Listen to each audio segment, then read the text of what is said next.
Bonjour à tous et bienvenue sur ce point marché Daily FX, Nicolas Lavallée au micro. Et comme vous avez l'habitude, je vais vous faire donc le tour des différents actifs du Forex. On va regarder un peu les indices et certaines matières premières euh, sous l'angle donc des vagues d'Elliott et donc des canaux de régression et fourchettes d'Andrews associés. Alors, avant toute chose, donc je vous demanderai si vous entendez bien le son sur le chat. Donc bonjour Yas, bonjour visiteurs, bonsoir donc de la Réunion. Fidèle voilà, au rendez-vous comme chaque semaine, chaque mercredi donc 16 h. Donc ça va être un point marché qui va durer 1 heure. Je rappelle en introduction que les négociations sur marge sur le marché des devises ou via les produits CFD comportent évidemment un risque élevé, vous le savez, et ne peut être donc recommandé à tout investisseur. Vous devez donc être conscient des risques qui pèsent sur ce marché d'échange et aux produits CFD et éventuellement consulter un conseiller financier indépendant si vous avez donc des doutes sur vos positions ou sur vos analyses. D'accord? Mais c'est important, nous ne faisons pas de conseils en investissement et j'insiste sur le mot indépendant. Euh, vous devez, en cas de doute, consulter un conseiller financier donc indépendant de FXM. Toute opinion, information de marché, note de recherche, analyse, prix, notification ont pour seul et unique but de commenter l'évolution du marché d'échange et ne constituent en aucun cas un conseil en investissement. Donc FXM ne pourra être tenu responsable de pertes ou dommages occasionnés, incluant sans restriction des pertes ou manques à gagner, qui pourraient découler directement ou indirectement de l'utilisation de ces informations. Voilà, donc vous êtes de nouveau nombreux, fidèles au rendez-vous. Bonjour Benoît, bonjour Roland, bonjour Olivier. Bon, on va attaquer le point marché. Alors, le premier point important, donc j'ai pas mal de positions ouvertes de mon côté qui découlent des analyses que j'ai pu vous communiquer ces derniers temps, que ce soit sur l'USD Yen, que ce soit sur les indices, que ce soit sur l'euro USD, que ce soit sur l'USD CAD. Donc vous connaissez le biais que j'ai développé sur ces différents actifs. J'espère, alors bonjour Crapulus, Scorpion Loïc, bonjour à vous tous, je peux pas relayer tout le monde, mais vous êtes... merci pour Yas pour le son et l'image, donc tout est ok. Et bonjour François de La Réunion également. Voilà, donc je t'invite à te rapprocher de visiteurs si vous habitez tous les deux à La Réunion. C'est parfait. Alors, on va attaquer sur l'euro. Alors l'euro, j'étais vraiment content. Donc je sais que la semaine dernière, certains d'entre vous étaient un peu sceptiques. Alors ceux qui sont sceptiques, ce sont ceux qui n'ont pas l'habitude d'assister à mes webinaires, je pense, ou qui ne lisent peut-être pas assez suffisamment mes articles, euh, puisque je décris vraiment mon approche, ma méthodologie. Donc après, on adhère ou on n'adhère pas. Moi, je respecte l'avis évidemment et les positions de chacun.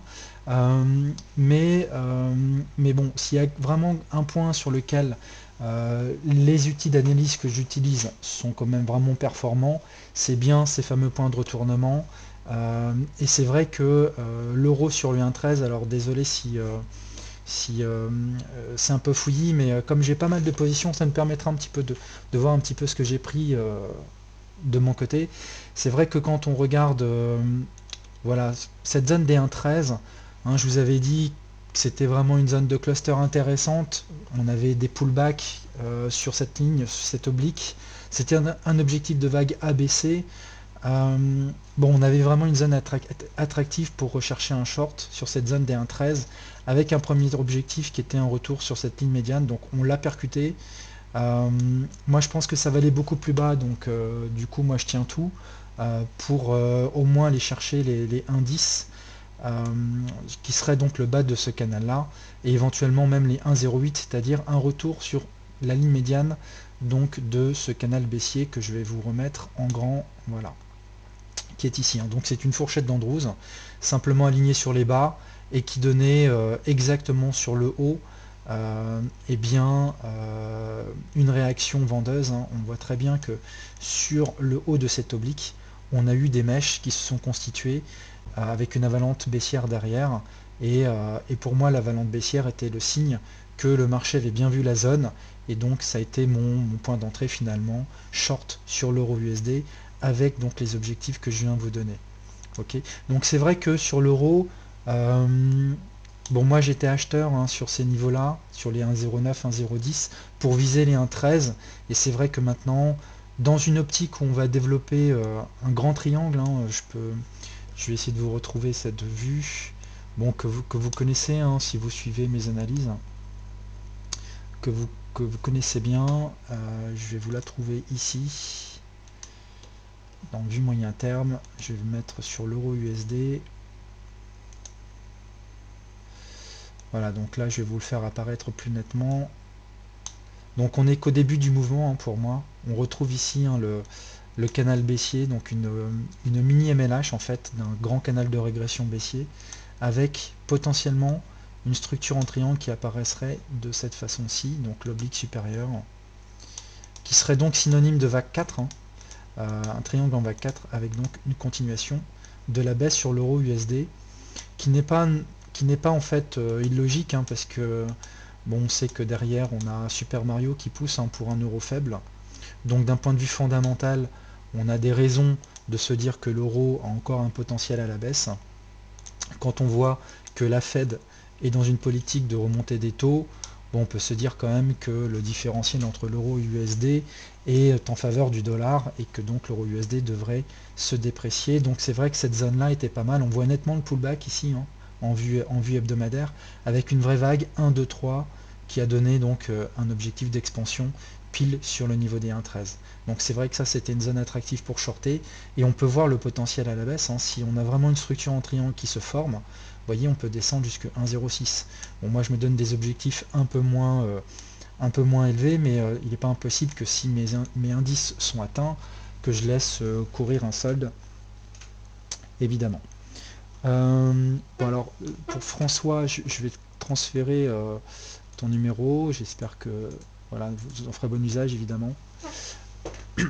Alors, qui dit une baisse de l'euro, dit une hausse potentielle de l'USD yen, puisqu'on a souvent une corrélation inverse, et une montée des indices, puisque au moins les indices européens, on sait qu'ils sont inversement corrélés à l'euro USD, ce qui est pas illogique en fait, hein, quelque part, puisque en zone euro, si on a un euro qui est faible, en fait on a création de liquidité en zone euro, et donc mécaniquement ça joue sur la valorisation des indices européens qui sont valorisés en euros. Donc si l'euro s'affaiblit au regard de la liquidité, eh bien les actions elles vont prendre en valeur parce que relativement elles perdent pas en fait en valeur. D'autant plus que ça qui est intéressant, c'est que il y a quand même eu beaucoup de discours ces derniers temps.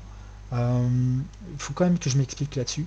Il y a eu beaucoup de discours ces derniers temps sur le fait qu'il est potentiellement possible qu'on revive le crash des années 2008 sur les indices, qu'on retrouve un mouvement de même ampleur, etc., etc., avec donc un sentiment un peu de panique hein, en général sur le marché action.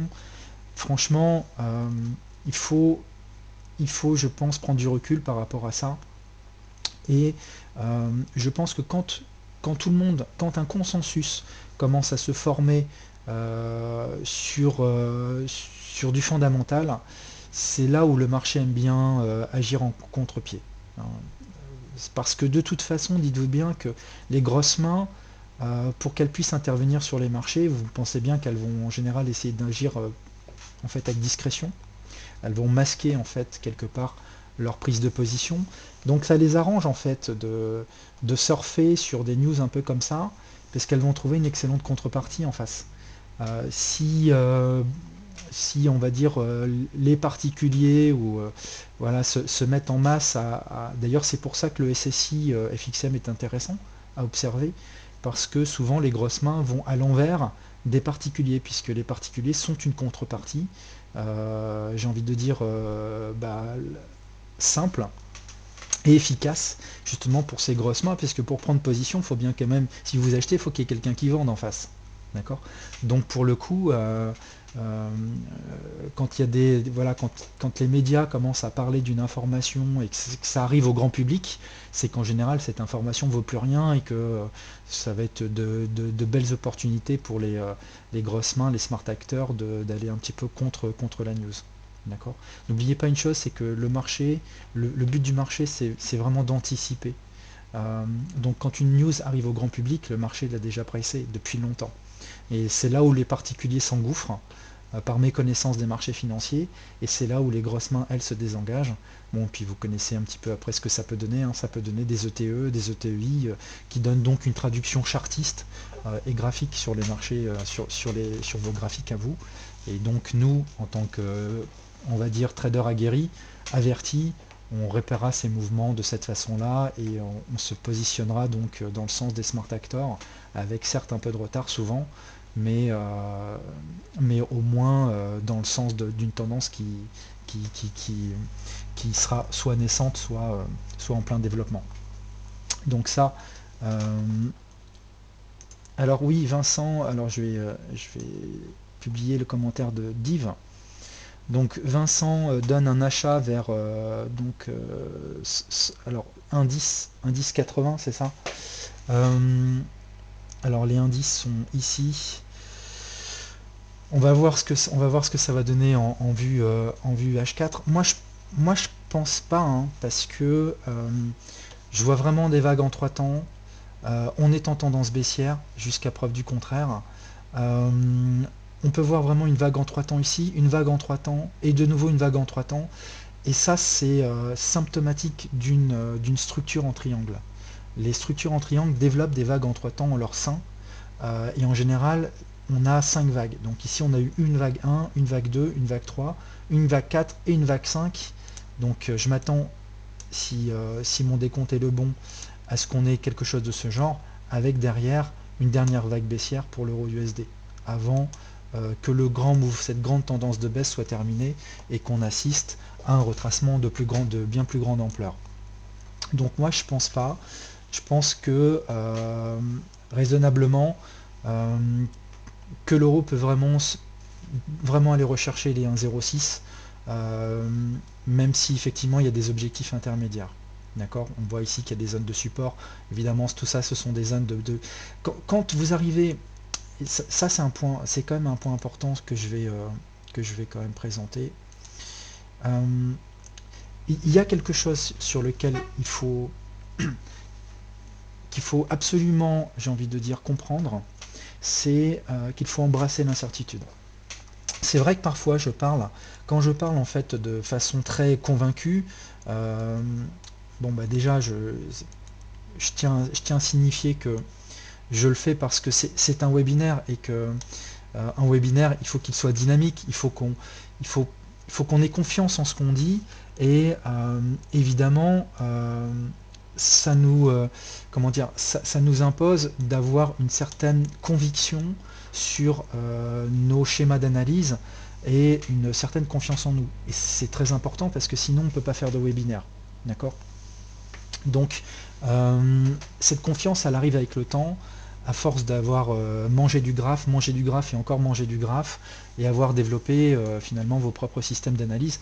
Quand vous arrivez au bout de quelques années à vous dire, bah oui, finalement, mes analyses, j'ai bien plus souvent raison que j'ai tort, vous accumulez de la confiance, et donc se dégage derrière une certaine conviction par rapport à ça. Maintenant, il faut raison garder et toujours rester humble devant les marchés financiers et embrasser l'incertitude. Alors qu'est-ce que je veux dire par embrasser l'incertitude? C'est ne jamais prendre pour argent comptant un schéma analytique, une analyse donnée. Euh, on peut avoir un scénario, ce scénario peut ou pas donner naissance à un trade, tout dépend derrière le money management. Est-ce qu'on va avoir du risk reward par rapport à cette position? D'accord. Donc ça c'est le premier point. Et secondo, on peut avoir tort. D'accord. Personne n'a la science infuse, et parfois on peut avoir l'analyse magique où il y a tout qui est sur le point, on pense vraiment avoir raison parce qu'il y a 1000 éléments qui viennent en notre faveur, et ben si le marché veut aller contre, il ira contre. D'accord. Pourquoi? Parce que on a peut-être loupé quelque chose dans une unité de temps supérieure, et ça m'arrive, euh, qui nous dit que bah non, ici en fait on avait un point majeur, et donc c'est pas votre analyse H4 qui va permettre de casser ça. Bon, parfois ça peut, mais bon, souvent quand on a un point majeur, c'est très compliqué de le passer et qu'il va falloir une belle consolidation, une belle prise d'énergie avant qu'on y aille. D'accord. Donc du coup, il ne faut jamais s'enfermer dans un biais. C'est ça que je veux dire. Et c'est toute la difficulté. Et donc, Le plus important, c'est ce que je disais la semaine dernière, le plus important, c'est le point d'entrée. C'est vraiment le point d'entrée. Donc, est-ce que je vais vous retrouver mon graphe sur l'euro? Il est là. Voilà. Le point d'entrée, je vais le mettre en H4. Ok. On est ici. Vous voyez, bon, j'avais publié en fait un article sur DailyFX, donc récemment, en indiquant que ce niveau des 1,13 se confirmait de plus en plus pour moi parce que j'avais également en vue H4 une structure en diagonale terminale. Donc on peut voir ici l'oblique supérieur, on peut voir l'oblique inférieur. Donc on a vague 1, vague 2, vague 3. Et voyez les trois temps dans une diagonale terminale. On voit bien ici une structure en trois temps, on voit bien une structure en trois temps. On voit bien de nouveau une structure en trois temps. C'est symptomatique des diagonales terminales.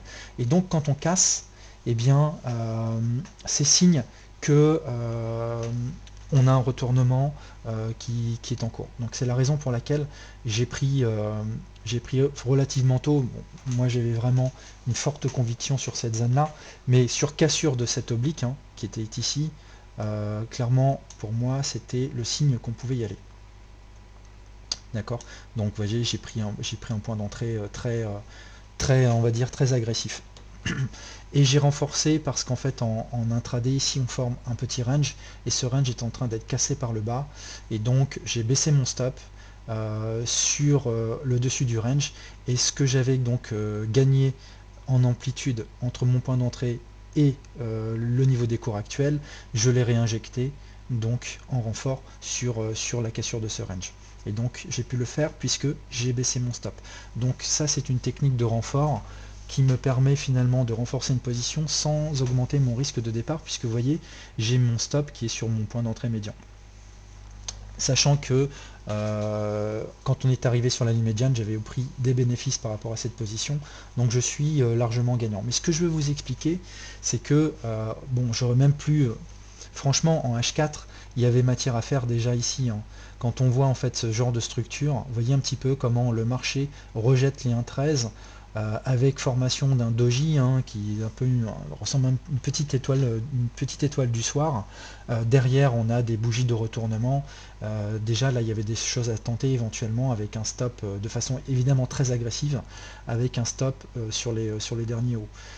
L'important, voilà, c'est de bien déterminer vos zones de retournement et de jouer votre scénario à fond. Et ne pas hésiter à renforcer quand vous voyez des scénarios de type breakout qui arrivent. Vraiment, c'est là où vous allez faire de l'argent. C'est-à-dire que si vous avez vraiment un bon point d'entrée, si vous arrivez à prendre l'origine d'un mouvement, et c'est vrai que le schéma, les outils que j'utilise, avec les fourchettes d'Andrews, les niveaux de cluster, ça sert à ça. Ça sert à repérer ces points où le marché doit se retourner. Alors, ça ne veut pas dire qu'on va le vendre cash. On va attendre, on va se mettre, voyez, dans une unité respectable. Le H4 serait bien, c'est très bien le H4. On va attendre du price action, et sur price action, on y va. Voyez, ça nous permet quoi? Ça va nous permettre, si on a vraiment ce point-là, ce price action là qui se développe, ça va nous permettre de très vite neutraliser notre risque. C'est-à-dire que quand on arrive, voyez, par exemple, si vous aviez pris sur ce niveau-là, sur rupture de ce petit range qu'il y avait là, de ces trois bougies qu'il y avait là, quand vous arrivez sur cette oblique, vous prenez des bénéfices, par exemple, vous voyez, une première ligne de bénéf, et puis vous mettez confortablement stop 0. Donc ça c'est bien, parce que quand vous allez arriver ici, que vous voyez de nouveau la constitution d'un range, non seulement vous êtes stop 0 ici, mais ça va vous permettre de baisser votre stop, vous avez déjà gagné de l'argent et vous allez pouvoir renforcer. C'est-à-dire qu'en ayant un bon point d'entrée au départ, vous pouvez jouer un scénario héliotiste à fond, et j'ai envie de dire au marché après de nous dire si notre scénario est bon ou pas, mais de toute façon, juste après, avec des règles saines de money management, en repérant donc ces niveaux de range, eh bien vous allez pouvoir renforcer vos positions de façon sans augmenter votre risque, puisque ça va être financé par le marché. Et c'est comme ça en fait, c'est comme ça qu'on embrasse l'incertitude. Voilà, là je boucle. Embrasser l'incertitude, ça ne veut pas dire bah voilà, il y a du hasard inhérent au marché financier, et puis bah il faut faire avec. Non, c'est pas ce que je veux dire. Il y a une action derrière. Embrasser l'incertitude, ça veut dire que oui, le marché peut contredire un scénario à un moment donné, et donc il est important de ne pas faire des renforts en ajoutant du risque à votre position. Il faut le faire si vous avez déjà pris des bénéfices sur des zones de support qui vous paraissaient quand même un peu tendues, renforcé parce que vous avez une structure chartiste qui vient d'apparaître et on vient de faire un breakout qui vous permet de baisser votre stop sur le dernier haut. Voyez, donc en procédant de cette façon, donc avec un money management simple mais propre, vous luttez contre l'incertitude. Après, je sais pas, peut-être que le marché finalement il va me contredire, il va tout casser par l'eau. Peu importe, je ne peux plus perdre d'argent sur cette position, j'en ai déjà gagné et mon renfort est financé par le marché. C'est de cette façon-là qu'on lutte contre l'incertitude. D'accord? Mais ça n'a de sens que si vous êtes bien entré dans la position. D'où l'importance du point d'entrée. C'est pour ça que j'insiste vraiment sur la formalisation des fourchettes, des canaux de régression, des clusters qui sont très importants. Plus vous allez avoir d'éléments qui viennent vous dire bah oui, il est 1,13 ici, j'avais beaucoup de choses, et bien plus vous aurez de conviction sur le fait que c'est là que ça va se jouer, et donc plus vous pourrez être agressif sur vos prises de décision, et donc meilleur sera votre risque-reward à la clé. Vraiment, c'est ça qui est important. Alors, donc ça c'était pour l'euro. Bah écoutez, moi maintenant je laisse courir cette position. L'objectif du biseau, puisque c'est un biseau, hein, finalement une diagonale terminale, d'un point de vue chartiste, on appelle ça un biseau. Donc on vient d'arriver sur le bas du biseau, donc il n'est pas impossible, effectivement, vous voyez derrière, qu'on ait un retracement qui vienne rechercher quelque chose comme ça. On verra, et à ce moment-là, je me ferai stopper. Mais rien ne nous indique que c'est ce que le marché va faire. Il est en train de s'affranchir d'une ligne médiane, d'où l'importance de jouer un scénario à fond. Il est en train de s'affranchir de cette ligne médiane qui est là, voyez. L'objectif de ligne médiane a bien été cherché par le marché, et on a eu un range. C'est donc potentiellement une zone de prise d'énergie qui peut amener donc vague A, vague B et une vague C vers les indices. Et là, on sera de nouveau sur le bas de notre canal haussier. Vous voyez que j'ai formalisé de cette façon-là. On a une oblique de soutien que j'ai reporté sur le haut. Donc les indices que tu citais tout à l'heure, Yves, les indices 80 peuvent être une zone d'achat. Peuvent être en regard de ce canal, vous voyez, de cette oblique qui est là. Ça veut dire quoi? Ça veut dire que par action-réaction, si le marché vient chercher cette zone en ligne droite, on peut avoir un rebond qui vient rechercher la ligne médiane de cette façon. C'est la raison pour laquelle j'aurais ici, de toute évidence, au regard de mon point d'entrée qui n'est pas optimal, hein, je ne suis pas rentré là, je suis rentré là, donc c'est pas optimal, je vais moi ici prendre une grande partie de mes bénéfices. C'est évident, parce qu'on peut retracer très fortement jusque donc les 1,1160 pour après repartir baissier. On aura fait à ce moment-là la première vague de notre triangle pour la vague C. Si je vous rappelle le triangle, donc je vais vous remettre ça en vue moyen terme. Vous voyez, si on descend jusqu'au indice, on peut avoir ici donc une première vague, une deuxième vague et une troisième vague. Vous voyez, c'est pas, c'est au contraire, c'est ce mouvement qui va se faire baissier, je l'espère jusqu'au 1,6, va se faire en 3 temps. Donc il peut y avoir des retracements assez importants. Ok, comme mon point d'entrée n'était pas optimal, eh bien moi, il est évident que sur les indices 80, je prendrai une grande partie de mes bénéfices que j'aurais développé sur ce mouvement baissier. Ok. Alors, donc ça c'est un point. La semaine dernière, je vous avais parlé de l'Eurocad. Donc j'avais été un petit peu chatouillé sur le forum, sur l'Eurocad. J'aurais bien voulu d'ailleurs que ceux qui m'ont chatouillé soient là aujourd'hui. Alors, mais avant tout, je vais répondre aux questions. Donc, visiteur, le décompte se prend avec impérativement la mèche. Oui, moi je prends toujours les mèches. Toujours les mèches.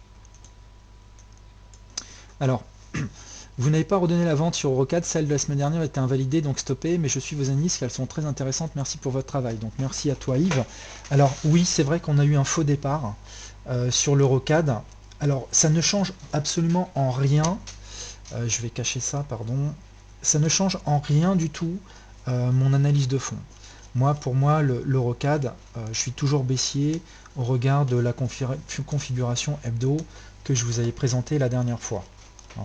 On est toujours sur un haut de canal, clairement, et ce haut de canal appelle un retour des cours sur la ligne médiane. On rappelle, hein, on a un autre canal baissier qui passe un peu plus haut encore. Donc vous voyez, tout ça me fait dire que on a quand même quelque chose qui pousse le marché vers le bas. D'accord, avec un objectif qui peut être les 1,4920 et 1,40 derrière. Donc il y a du potentiel à la baisse. Mais pour le moment, ce que je vise, c'est un retour par action-réaction, d'accord, sur cette ligne médiane qui est ici. Ok. Et puis après, je laisserai courir un solde vers les 1,40. Je ne sais pas si le marché va y aller, mais si notre point d'entrée est bon, eh bien, on peut jouer ce scénario avec des prises de bénéfices intermédiaires. Alors c'est vrai que euh, ce point-là, c'était vraiment un bon point. Euh, finalement c'est Yellen, hein, c'est la Fed qui nous a foutu dedans, mais c'était quand même pour moi un vrai bon point de short, puisque ça correspondait à des niveaux de retracement qui étaient quand même vraiment pas mal. Vous voyez, on était sur le niveau des 61,8 de retracement, pile. Vous voyez, la réaction qu'il y a eu sur les 61,8 de retracement, elle était vraiment très très bien. Et puis on avait également une vague ABC potentielle qui donnait son objectif donc héliotiste également sur la zone de mémoire. Hein. Alors attendez, je vais vous l'indiquer. Voilà. Et donc on avait un objectif 1,618, donc une très belle vague A, B et C sur cette zone-là. Et donc c'est la Fed. Sur la Fed, donc on a bien eu un développement baissier. Donc moi je me suis fait stopper 0. En fait j'ai eu un trade perdant parce que j'avais renforcé à un moment donné. Et l'autre trade je me suis fait stopper 0. Mais c'est vrai qu'à ce moment-là, j'ai envisagé cette fourchette qui était ici. Et j'espérais donc un retour sur la ligne médiane, donc bon bah dommage. Néanmoins, on voit hein, que le point depuis était battu et que finalement mon analyse hebdo est toujours valable. Et que là, qu'est-ce que le marché vient de faire? Eh bien, il vient de développer, vous voyez, une très belle impulsion baissière. Hein. On peut vraiment voir du 5 temps, si je descends en H1, on peut voir du 5 temps dans cette vague-là. Et donc là, on a fait pour moi vague A et vague B. D'accord. Donc, direction ligne médiane, c'est la raison pour laquelle moi je suis rentré sur l'Eurocad. Toutes mes positions sont maintenant stop 0 et je vise de nouveau la ligne médiane. D'accord. Et sur la ligne médiane, attention, parce que ça va correspondre en fait à un support important. Vous voyez, ici, on aura ce support-là. On aura donc un support chartiste.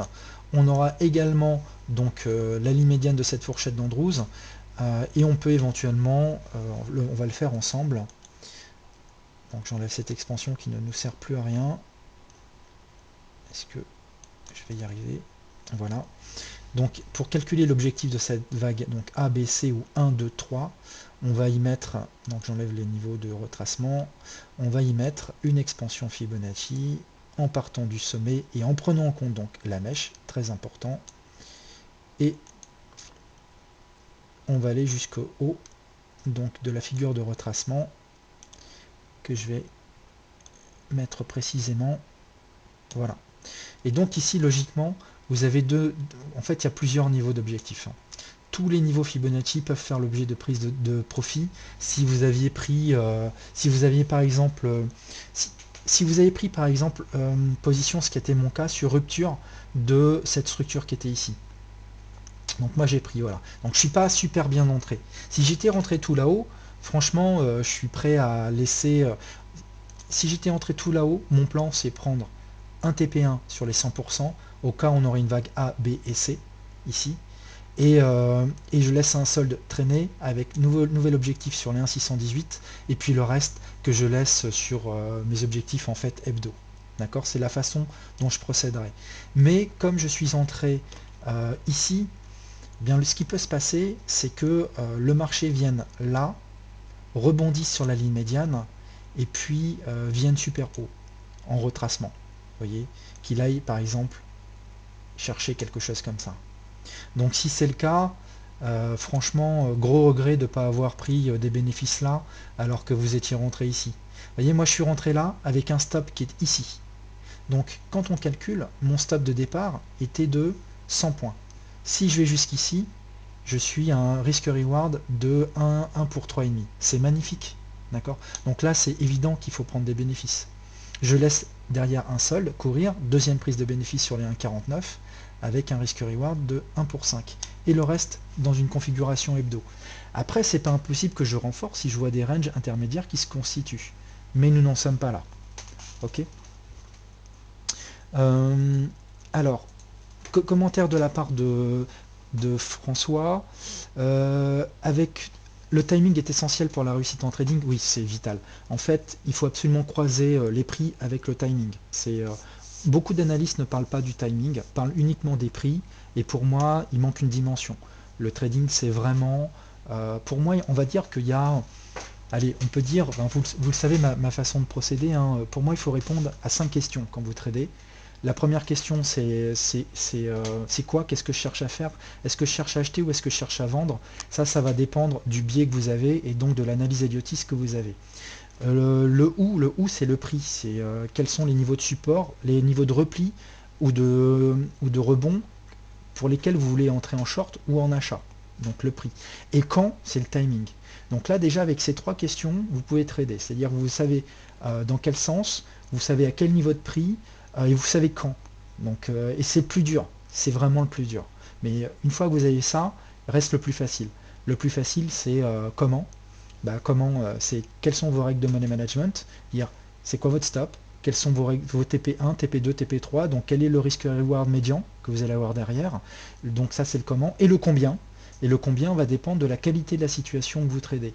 Plus vous avez d'éléments sur votre point d'entrée qui vont vous dire c'est un super point d'entrée, plus vous pouvez mettre en position. Au contraire, plus votre prise de position va être agressive, spéculative, moins vous devrez mettre de levier. Donc moins en position. C'est fondamental. Donc comment je fais pour faire apparaître le risque-reward dans le tracé? En fait ici c'était pas très compliqué. Je suis rentré sur rupture. De mémoire, hein, je vais vous refaire apparaître. Donc attendez, montrer information de trading, faire apparaître les heures de marché.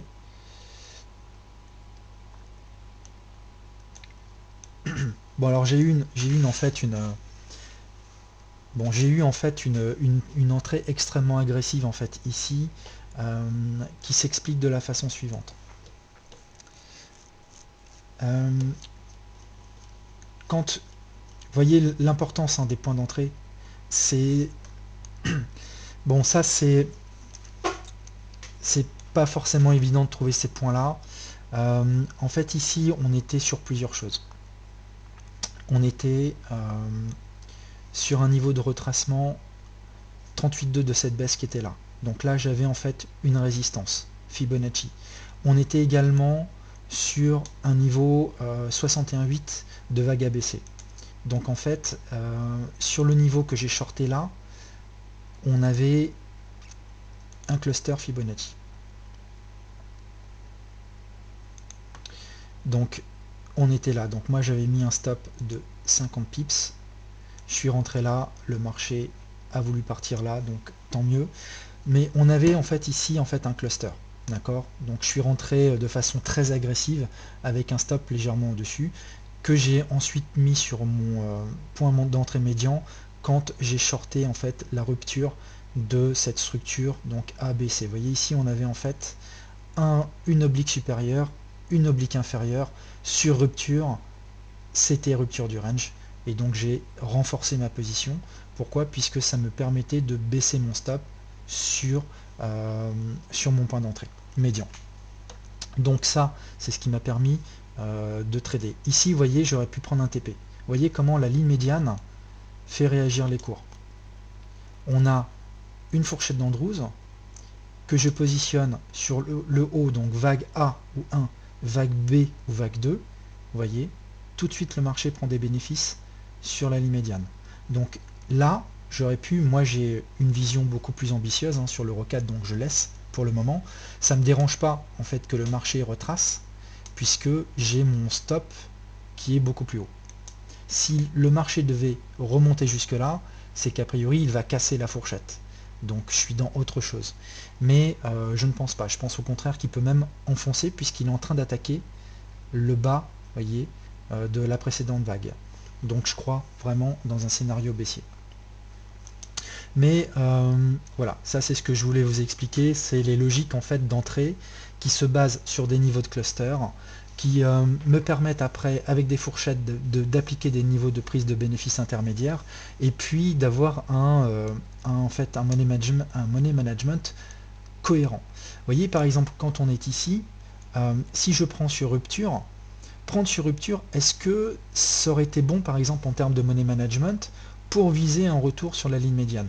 Pour faire ça, graphiquement, je vais regarder, donc là je réponds à la question de Yann, de Yves. Donc, mettons que je sois rentré, voyez, sur pullback ici par exemple, quel aurait été mon risque-reward? Eh bien, je vais mesurer la distance qui séparait, si mon stop avait été en haut, hein, donc j'ai un stop à peu près de 100 points, je vais viser un retour sur la ligne médiane, 134. Est-ce que, en plus c'est un retour sur le support, est-ce que ça vaut le coup d'y aller? Bah, la réponse est non. Parce que vous allez avoir un risque-reward de 1 pour 1.3, ce qui n'est pas acceptable. En général, vous cherchez des risque-reward de l'ordre de 1 pour 3, 1 pour 2 minimum, 1 pour 3 pour être bien. Alors pourquoi je suis rentré moi? Bah, simplement parce que j'avais pris un très très bon point de short ici. Vous voyez ici on était en retour sous la résistance, hein.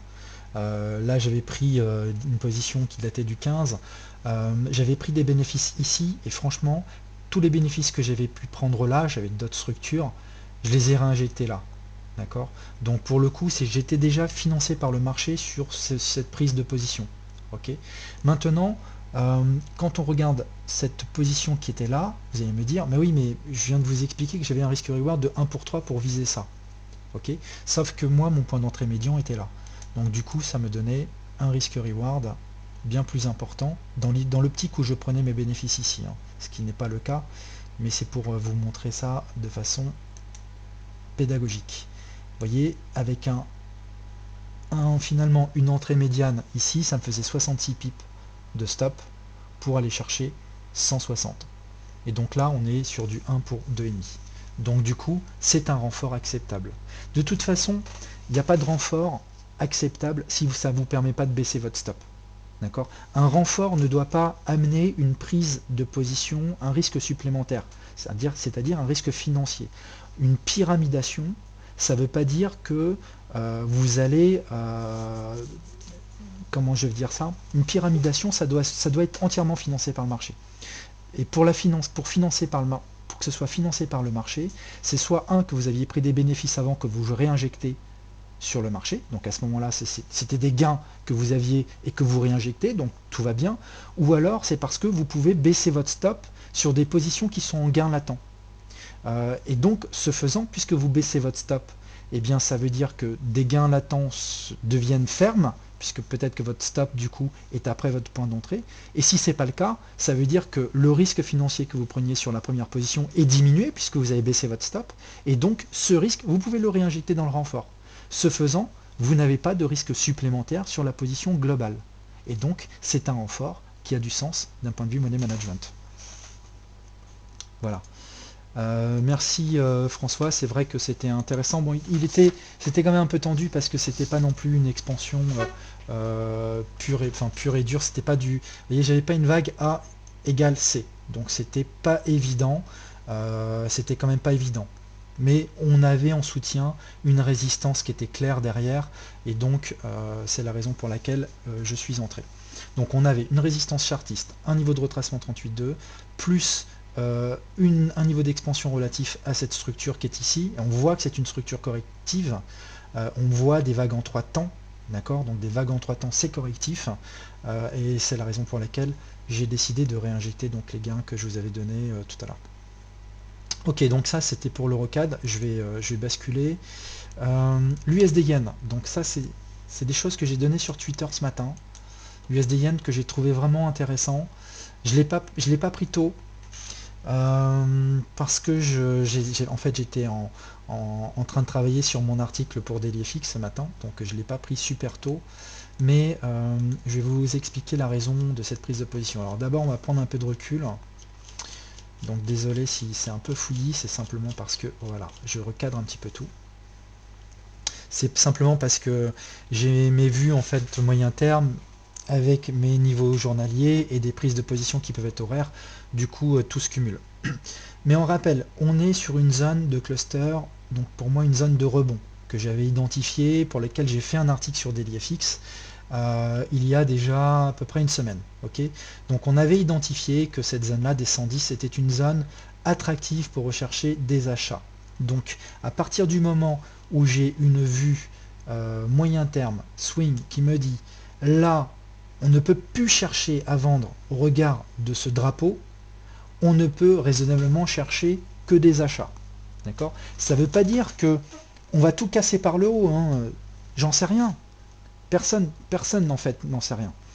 Donc Bultrad, bah, écoute, je suis content que tu reviennes, puisque tu vas pouvoir constater que tous les éléments que j'ai évoqués la semaine dernière ont été dans mon sens. Donc c'est parfait que tu sois là, tu vas pouvoir vérifier l'adéquation de mes analyses avec la réalité du marché et donc faire preuve d'objectivité. Donc à partir du moment où nous sommes sur des bas de canaux haussiers, un bas de canal baissier, nous sommes sur des niveaux de prise de bénéfice de cette structure corrective. Il est tout à fait normal qu'on ait une réaction haussière. Je ne sais pas dire si là on a des grosses mains qui se positionnent à l'achat pour viser des plus hauts sur l'USD-Yen, je ne sais pas le dire. C'est mon scénario. Ok, mais tout au moins, ce qu'on peut dire, c'est que cette réaction, ce niveau de prix, va faire l'objet de prises de bénéfices évidentes de la part de ceux qui étaient shorters, au regard de ces éléments graphiques, j'entends, de ces éléments chartistes. Donc, ça veut dire que pour nous, dans des unités de temps inférieures, on ne va rechercher que des achats. On ne peut plus vendre sur ce seuil. Et donc, du coup, on se positionne dans une unité de temps inférieure. Donc, c'est ce que j'ai fait. Je me suis mis en horaire. En horaire, j'ai localisé donc un canal haussier, tout simplement. Donc, on peut bien voir ici clairement une vague 1, 2, 3 sur le haut de canal. On reporte par ma technique en fait des canaux et des canaux de régression, on reporte l'oblique supérieur sur la partie inférieure, on met nos niveaux de cluster, on voit qu'ici on a une vague ABC qui donne un 100% d'expansion. Sur les 50% de retracement, c'est un magnifique niveau de prix pour une fin de vague 4. Et donc ici, je vise retour sur la ligne médiane, TP1, toujours la même façon, on va gérer l'incertitude, parce que je ne sais pas si on va faire un plus haut, je le pense, mais on sait la puissance de l'attractivité qu'exercent les lignes médianes sur les prix. Donc ça va être mon TP1, et puis TP2 derrière pour l'objectif héliotiste de ma vague 5, donc les 105,80. Et je pense qu'une fois qu'on aura atteint ce niveau de prix, les 105, les 115,80, l'USD-Yen va pouvoir retracer. Et donc on aura fait à ce moment-là une vague 1, donc 1, 2, 3, 4, 5, donc 1 d'ordre supérieur, une vague 2 qui peut retracer 50% de la vague 1, et là je rechercherai de nouveau des achats pour jouer une vague C ou une vague 3 et aller jouer des nouveaux plus hauts. D'accord? Donc c'est la façon dont je vais procéder, mais tout le temps dans une logique de recherche de canaux. Pourquoi? Pour le timing, même si vous voyez mon timing ici n'était pas exceptionnel, hein, mais j'ai préféré attendre la rupture, vous voyez, de ce sommet qui était ici pour y aller. On avait un biseau, et donc je voulais m'assurer d'un vrai price action pour y aller, sachant qu'en termes de risk reward, je suis bon, puisque j'ai 2 TP, donc on peut le calculer ensemble, hein. Avec mon stop qui est sous les derniers bas, je jouais donc 55 points de stop pour en gagner 110, donc là je suis sur du 1 pour 2, donc c'est tout à fait raisonnable, avec un TP2 derrière qui peut m'emmener donc sur 200 pips de gain. Donc sur un trade global moyen, parce que ici je vais quand même prendre 50%, je vais mettre stop 0 et je vais viser le TP2, donc ça va me donner du 1 pour 3 à la fin. 1 pour 3, c'est très bien en termes de risque reward pour trader. C'est l'idée. Okay, mais encore une fois, ça part d'une analyse d'ordre supérieur en hebdo qui me dit on est sur une zone d'intervention potentielle de grosses mains dans cette unité de temps. Je cherche en fait en unité court terme à me positionner dans le sens de la lame de fond, donc c'est-à-dire dans le sens d'une appréciation du dollar face au yen. Et je trouve un canal, je mets mes niveaux de cluster. En gros, je cherche un niveau de support, je cherche un timing. Si les deux convergent, j'ai mon point d'entrée. Et vous voyez derrière, ça a été impulsionnel. Donc ce matin, l'USD Yen était là quand je l'ai posté sur Twitter. J'ai dit on arrive sur une zone attractive, j'ai attendu un price action et je suis entré. Donc de la même façon, on peut montrer les indices. Bon, il n'y a pas de mystère en toute façon, que ce soit sur si je suis shorter sur l'euro, acheteur de l'USD Yen, je suis forcément acheteur des indices, puisqu'il y a une forte corrélation, enfin ces actifs-là sont assez corrélés. Alors on retrouve ici une structure assez analogue d'ailleurs en fait à l'USD Yen, donc on a une belle vague hein, ABC avec un bas de drapeau. Sur le CAC c'est encore plus flagrant puisque ça correspond en plus en fait à un bas de canal haussier, donc c'est clair qu'ici chercher à vendre ça aurait été une ineptie. Voilà, on ne cherche qu'à acheter les indices sur ce niveau de prix. On a en plus ici sur le DAX, vous voyez, une oblique polarisée. Elle agit ici en fait en tant que résistance, elle agit en tant que support, et on arrivait pile sur cette oblique. Donc on avait plusieurs éléments techniques, chartistes, graphiques pour nous dire que là, il y allait y avoir au moins clairement des prises de bénéfices de ceux qui étaient shorters. Il n'en faut pas plus pour nous rechercher des achats. Et donc, de la même façon, on essaye de trouver des points d'entrée qui vont bien. Donc moi je suis rentré très rapidement en fait, simplement parce qu'en H4 on a eu des structures d'indécision qui ont trouvé une confirmation. Vous voyez ici en fait on a eu ce qu'on appelle une inside bar. Donc si vous deviez descendre en fait dans des unités horaires, ça peut donner des structures en triangle en général, ou tout au moins en fait un range. Vous voyez ici on a eu la constitution d'un range chartiste en horaire. Vous voyez, il était comme ça. Et donc j'ai pris sur rupture du range, tout simplement. Et j'ai joué mon scénario à fond. Et à ce moment-là, j'avais tracé donc cette fourchette qui était ici. D'accord? Donc on était potentiellement appuyé par une fourchette. Ça, d'ailleurs, je vous invite, j'avais fait un article très intéressant sur comment exploiter des fourchettes potentielles alors qu'on n'est pas encore sûr du troisième point pivot. J'avais indiqué qu'en fait il fallait attendre un 1, 2, 3 reversal et que sur rupture de l'1, 2, 3 reversal, on avait validation du point pivot et on visait la ligne médiane. Donc le 1, 2, 3 reversal a eu lieu en horaire que je vais vous montrer. Vous voyez, on l'a eu ici. Et donc moi ça a été mon point d'entrée.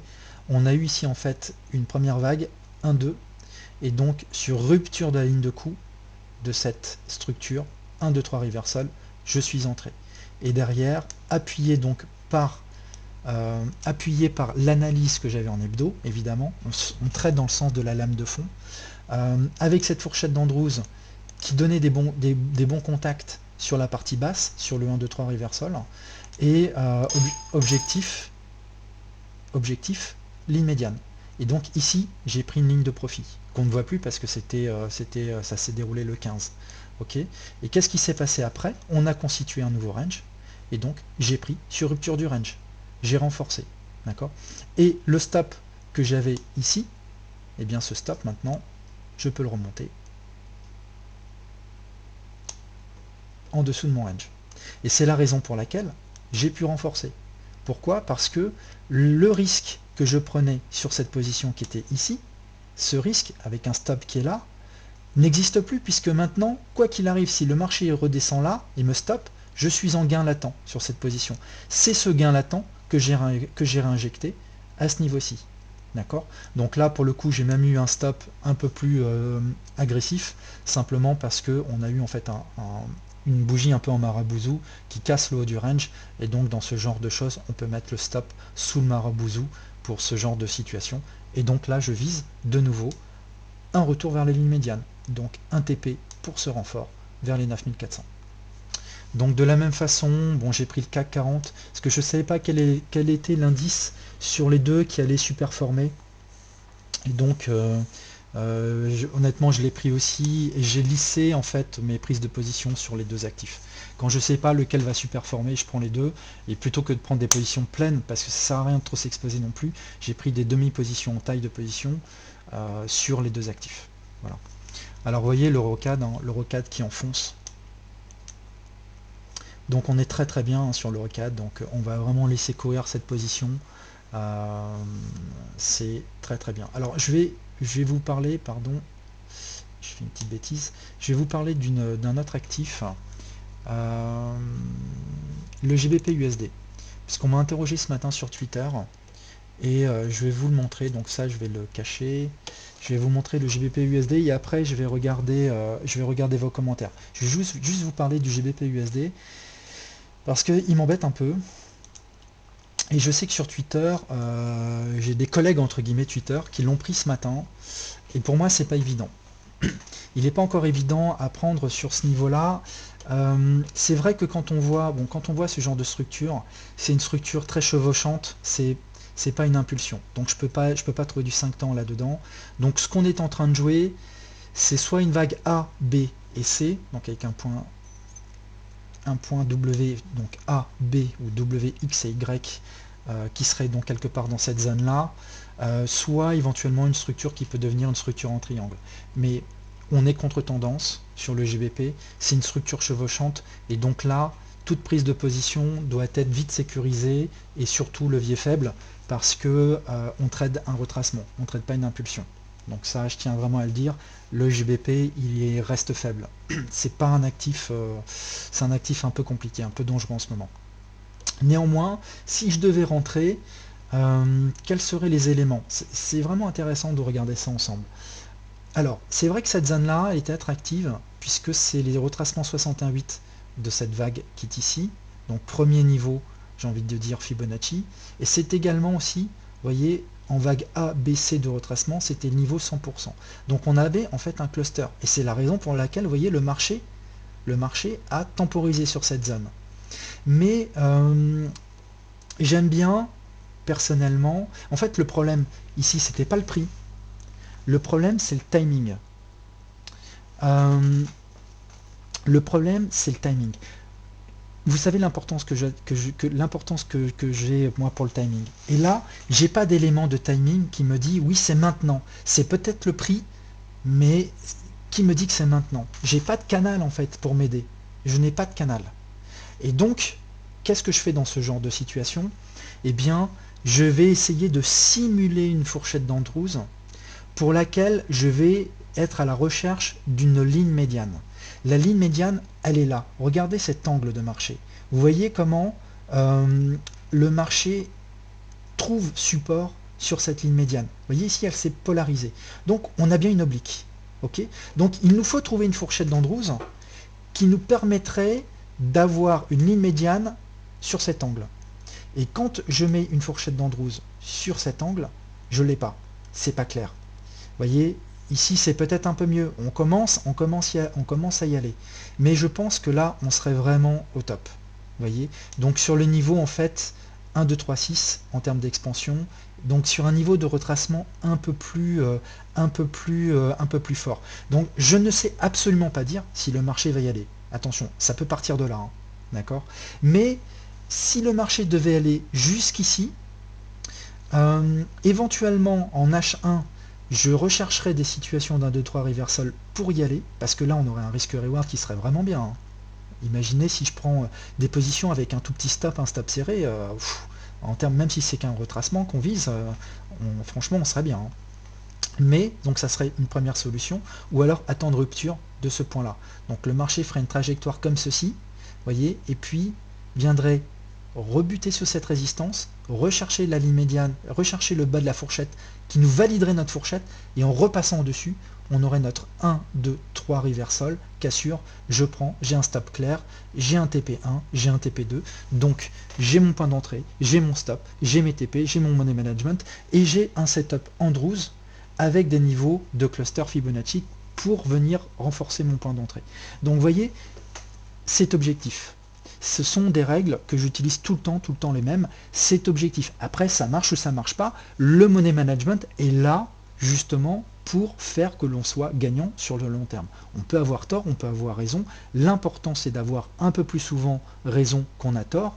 Et en ayant tout le temps des risques-rewards supérieurs à 2, eh bien, vous êtes gagnant sur le moyen terme. C'est tout ce qu'on a besoin. Donc le 1, 2, 3 reversal AM34, bah, éventuellement tu regardes sur Google et puis tu verras de quoi il s'agit. Alors, Alain 41, peut-on considérer que nous sommes sortis de la tendance baissière sur le DAX? Eh bien non, non, on ne peut pas dire ça. Ce qu'on peut dire, c'est qu'on est sur un point de rebond, que ce point de rebond peut faire l'objet, peut tout à fait remettre les cours dans la tendance de fond qui est haussière. Rappelons quand même que sur les indices en mensuel, on est haussier. Ok, je vais vous remettre le CAC 40 en mensuel. Est-ce que je l'ai? Sinon, je vous mets le DAX. J'ai le CAC 40 en mensuel. Voyez, le CAC 40 en mensuel, on est haussier. Regardez, on est haussier sur le CAC 40. Et qu'est-ce que le marché vient de faire? Il vient d'aller rechercher un bas de canal de moyen terme. D'accord? Donc on a fait ici potentiellement une vague 3, 1, 2, 1, 2, 3, 4, 5. Les décomptes sont très simples. Donc on a bien eu une vague 1 ici. On a eu une vague 1, 2, 3, 4, 5, donc une vague 3. Et une vague 4 qui est venue revisiter le territoire de la sous-vague 4 précédente. C'est quelque chose qui est normal d'un point de vue héliotiste. Et donc, on est de nouveau sur le bas de canal, on était sur des niveaux de support, et donc une réaction haussière sur ce seuil est logique. Maintenant, est-ce que le marché va tout casser par le haut? Je l'espère, mais je n'en suis pas certain. C'est la raison pour laquelle il est tellement important de repérer ces zones où le marché devrait à minima prendre des bénéfices par rapport à ces impulsions baissières pour pouvoir se positionner et vite neutraliser notre risque, prendre des bénéfices sur des niveaux de retour de prix sur la ligne médiane, des TP évidents, et puis laisser courir un solde vers un scénario qui se verrait générer des nouveaux hauts sur l'actif. D'accord? Donc c'est l'enjeu. Vous voyez, quand je vous présente des vues sur le CAC 40, quand je vous présente des vues H4, je ne vous les présente pas comme ça. C'est parce que derrière, j'ai une vue journalière, j'ai une vue hebdo et j'ai des vues mensuelles. Et chacune de ces vues me donne des niveaux de support, me donne des fourchettes, me donne des éléments. Et quand tout entre en percussion, et bien, en résonance, et bien, vous avez en général des biais très forts qui se développent. Ok. Alors, qu'est-ce qui manquerait? Alors, pour être haussier sur le CAC, alors pour être tout à fait objectif, bon, quand on arrive ici, on est haussier, parce que là, on peut pas vendre. On peut pas vendre ici, on peut pas. On arrive sur des niveaux de support chartiste et on arrive sur un bas de canal de moyen terme, on ne peut plus vendre. Ça serait illogique de vendre. Donc on est haussier ici. Par contre, dire qu'on est maintenant haussier de moyen terme, j'ai pas de boule de cristal. Mon décompte me dit que oui. C'est-à-dire que si on a bien eu ici ce décompte 1, 2, 3 et qu'on a bien trouvé notre vague 4, vous voyez, c'est important, vous voyez ce niveau de support qui est ici, un niveau de support de moyen terme, comment il rejette les prix. C'est important parce que si on devait clôturer sous ce niveau-là, ça me poserait un gros problème pour mon décompte. Mais le fait qu'on rejette, au contraire, ça vient plutôt confirmer ce décompte. Donc d'un point de vue héliotiste, on est parti pour une vague 5 haussière. D'accord? D'un point de vue Elliott, moi je dirais, j'ai envie de dire, on est haussier. Voilà, on est haussier moyen terme. Maintenant, Elliott reste un axe d'analyse. Ok? Et il ne faut pas s'enfermer dans un biais. Pour être véritablement haussier, je pense qu'il faudrait... Bon, on a des obliques qui passent de ce côté-là, donc c'est pas forcément évident, mais il faudrait pouvoir... je vais vous le montrer. Je vais mettre en hebdo, donc modéliser donc la vague ABC qui est ici. Donc on voit très bien le canal qui est là. Donc on retrouve le canal que je vous avais montré sur une vue par ailleurs. Donc vous voyez, un joli flag. Donc c'est un drapeau chartiste. Donc pour être haussier, normalement, techniquement, il faut sortir de ce drapeau. Voilà, tout simplement. Donc idéalement, idéalement, il faudrait s'affranchir de cette ligne médiane qui est ici, parce qu'on va avoir c'est souvent en fait un point de décision par le marché, c'est ce que j'appelle en fait un point d'arbitrage.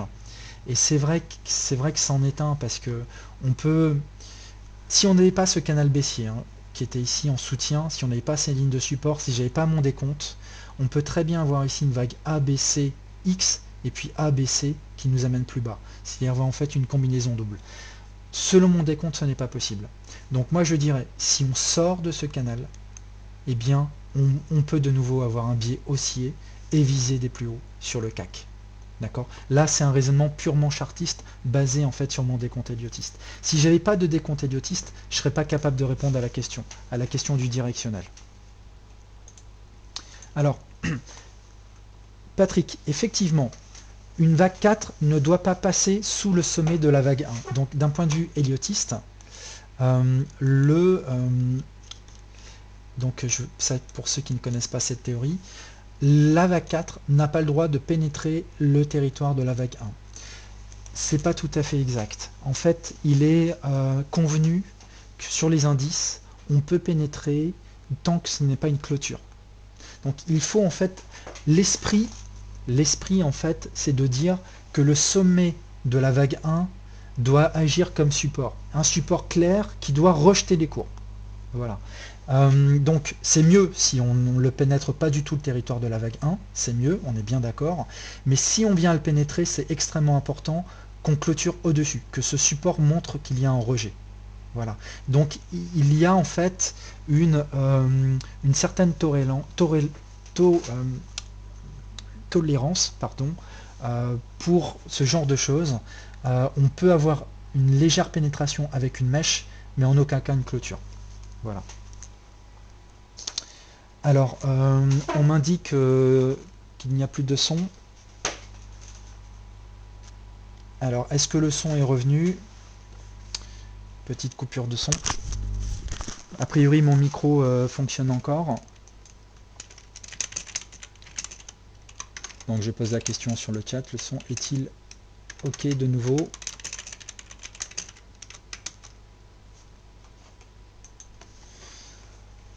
Ok, le son est ok, merci à vous. Donc c'est possible qu'on ait une petite interruption ok, passagère. Alors, quelle heure est-il? Il est 17h. Je voudrais finir avec le gaz. Ça a été donc le gaz naturel. Ça a été l'objet de mon article aujourd'hui.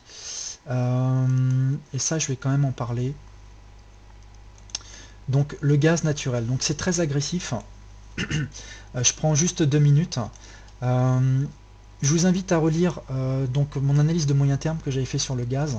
On a une belle oblique ici, on voit très bien les prix qui longent l'oblique. C'est en fait c'est un canal en fait qu'on avait là.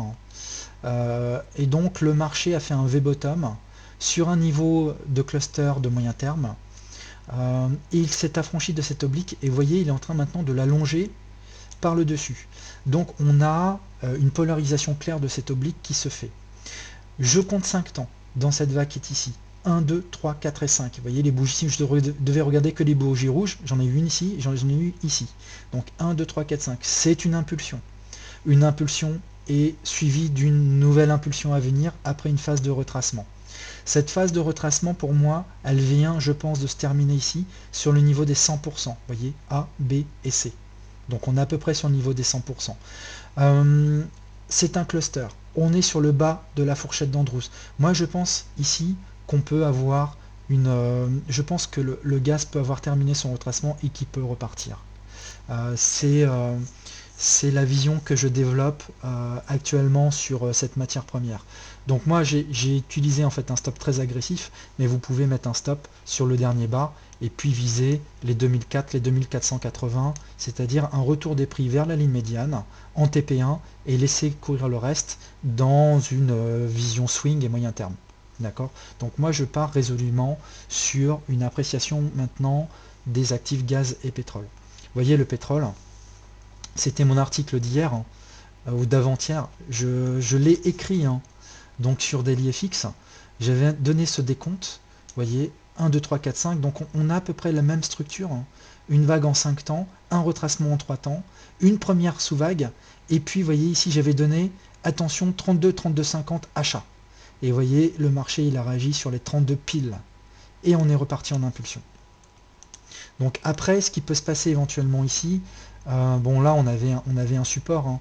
Le timing n'est pas exceptionnel. J'aurais quand même voulu qu'il aille un peu plus bas, vous voyez, d'un point de vue timing. Donc moi je ne l'ai pas pris. J'ai préféré prendre le gaz parce que je le trouve d'un point de vue timing un peu plus solide. Alors peut-être parce que la fourchette d'Andrews était celle-là.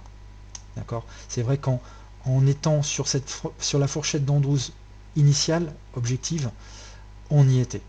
Moi j'ai préféré prendre celle-ci, donc j'ai inclus un peu de subjectivité. J'aurais pas dû. Simplement parce que je trouvais peut-être plus en phase avec les contacts sur la ligne médiane. Mais je vous avoue que le marché a préféré travailler sur celle-ci. Donc là on avait un bon cluster temps pris et derrière donc nouvelle impulsion haussière. Donc les 32, 32, 50, je ne sais pas si vous l'avez suivi, je ne sais pas si vous étiez acheteur, mais de toute façon un retour des prix sur les 32, 32, 50 avec un stop sous le point B2 était intéressant. Bon, maintenant avec une impulsion comme celle-là, vous pouvez remonter votre stop et mettre votre stop sur votre point d'entrée. Okay. Mais vous voyez hein, l'importance de tracer vos fourchettes, les canaux de régression, l'étude des clusters, l'étude des retracements. C'est super important pour pouvoir détecter donc les phases de retournement. Okay. Voilà, bah écoutez, je pense que je vous ai apporté beaucoup de choses. Sur l'euro, on était baissier sur les 1,13, je vous l'avais dit, il a baissé, il a plongé sur les 1,13. L'USD-Yen, je vous avais donné le point de retournement, il s'est retourné. Je vous avais donné les points de retournement sur les indices, ils se sont retournés. Si vous avez suivi mon compte Twitter, je vous avais donné des points d'entrée, je vous ai donné d'éventuels points de renfort.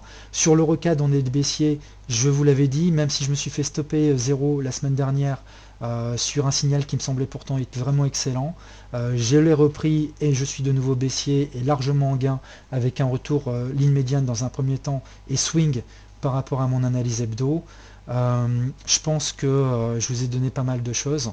Donc je vous invite à vous connecter sur mon compte Twitter, à lire mes articles. Je vous donne tout, je pense que vous avez largement de quoi faire. Je sais que certains d'entre vous sont en train largement de mettre en pratique mes éléments de trading et d'analyse également sur Twitter. Donc ils sont également intéressants à suivre parce qu'ils donnent également d'autres actifs et d'autres positions et je sais qu'ils sont gagnants, donc c'est toujours sympathique de voir ça. Donc voilà, il est en train de se créer quelque chose derrière cette approche. J'en suis très heureux. Moi, j'espère que ce que je vous apprends vous convient. Si cela vous convient pas, bah, écoutez, restez sur vos propres schémas d'analyse. J'imagine qu'ils sont très bien et je n'ai absolument rien à dire. Hein. Je ne suis pas là pour vendre mon système. J'espère juste que ça se passe bien pour vous. Merci à vous. Et puis, je vous dis donc à très vite, dès demain pour un prochain article et à mercredi prochain pour mon prochain webinaire. Merci à vous et à très bientôt.